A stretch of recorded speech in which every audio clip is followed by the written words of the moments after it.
Bear here, back in our art studio. So today we are going to create art like Henry Matisse. So you're gonna make a beautiful vase full of flowers, just like Henry Matisse.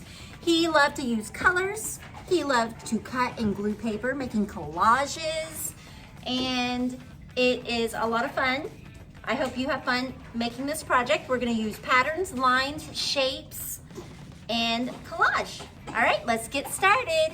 So you need to think about what lines and what shapes you can use to create a pattern. Check out what I did on my project. I'm gonna go with a wavy line and another wavy line right next to it. We call this parallel. It's right next to it, but it's not touching it. Then I'm gonna do a swirl, nice and carefully so it doesn't look like a scribble.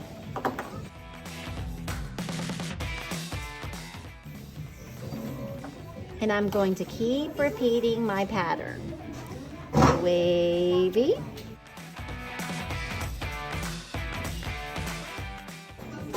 Swirly.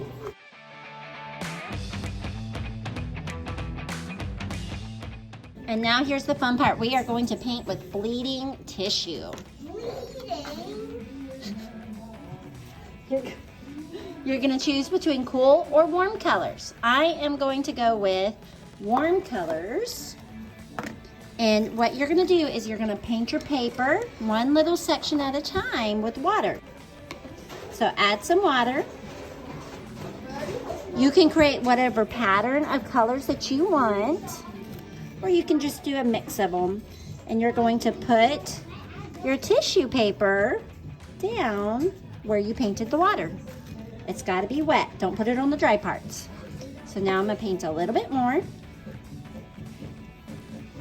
And I'm going to put some more down. You want to make sure everything sticks down.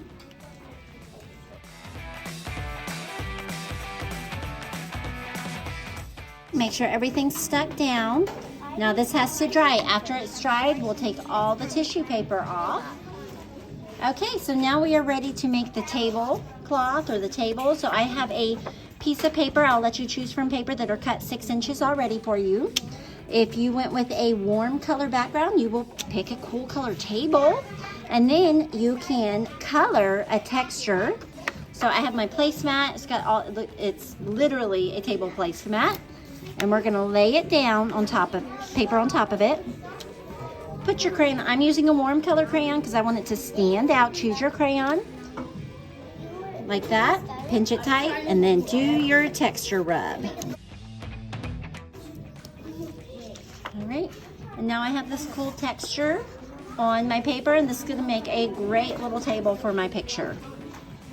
Okay, so I have my black paper, I have my white crayon, and I am going to draw a vase or vase, however you want to say it.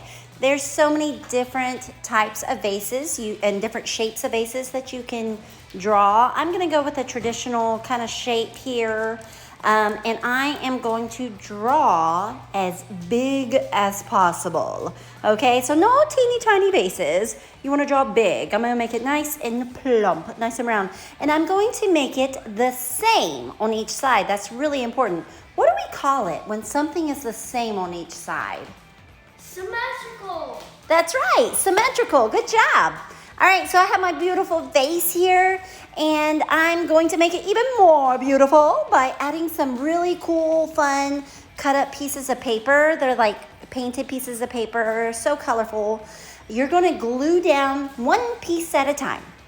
And we're gonna fill the vase with all these beautiful pieces of paper, but you need to be careful not to let them touch. See how I have this tiny little space in between? You want to leave like a little crack in between each piece. So don't glue them on top of each other and don't let them touch.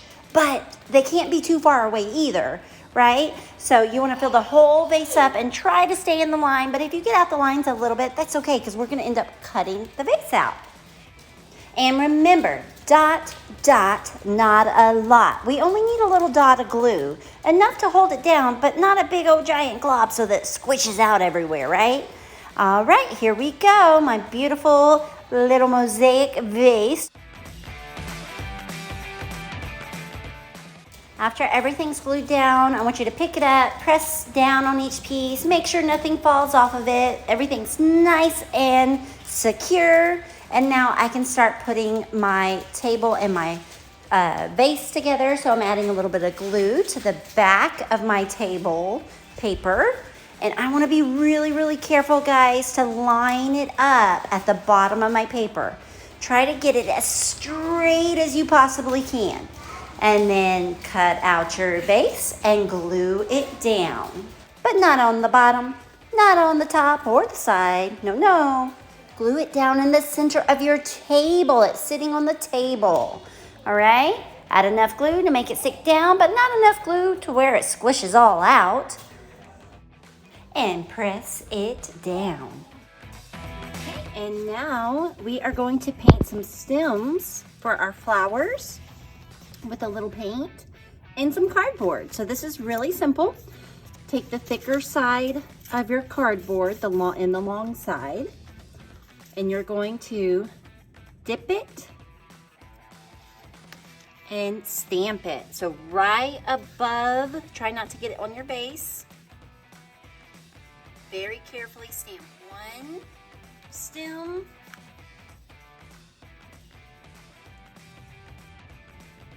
Two. Try not to let them touch. Leave room for your flowers. 3, 4, 5. Okay, see how some of them are leaning out? You can make some a little bit taller, some a little bit shorter.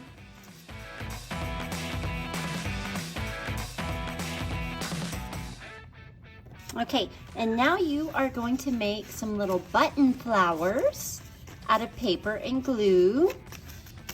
I have a warm color background though, so I want to use cool colors for my flowers. So I have a bunch of scrap paper cut up in little squares, and I have some circles to trace and just lids. They're all different sizes. So you want 3 circles and pick out 3 different papers. I'm going to trace my circle, my big circle, my medium circle, my small circle. I'm going to carefully cut them out.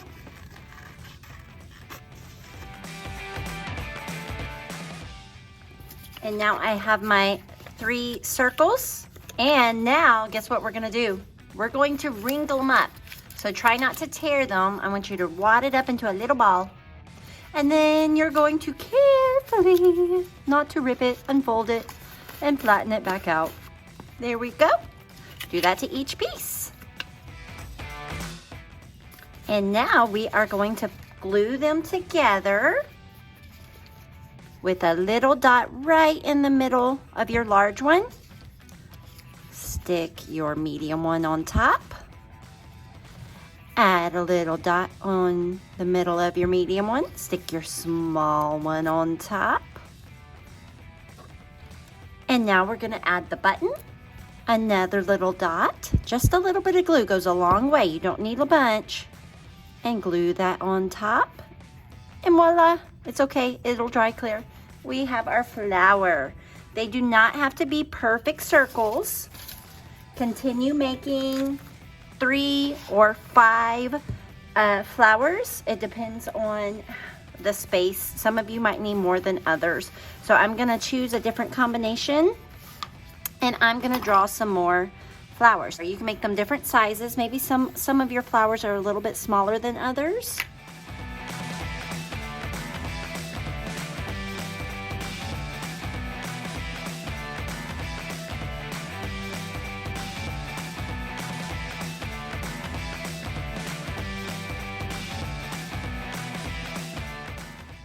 Okay, so now I have 5 flowers made. You want either 3 or 5. Ask your teacher how many she thinks you should have.